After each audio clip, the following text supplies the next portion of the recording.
Hi everybody, I'm David Yager. I started having symptoms back in 2009. I was cutting grass and my lawnmower run out of gas, and I started having the shortness of breath, and I knew something wasn't right. I didn't have that much more grass to cut, and I went and borrowed my neighbor's lawnmower to finish.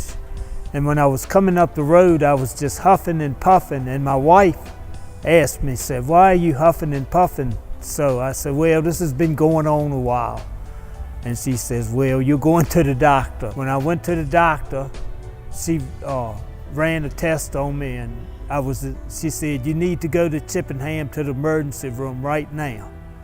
And when I got to the emergency room, the doctors come in and all and explained to me I was in AFib and what was going on and all. I stayed in the hospital that time about 2 weeks.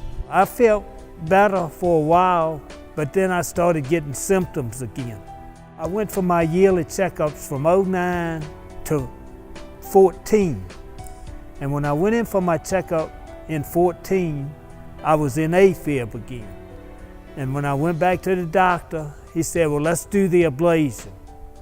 And I went in for the ablation, and that has just been wonderful. I feel better than I've ever felt in my life.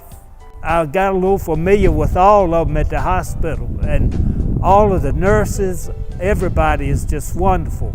I would recommend anybody that's got to go or go through something to go to Chippenham. Since I've had the ablation and the heart work and all, I just feel so much better than I've ever felt in my life. I do a little exercise now the way I didn't before.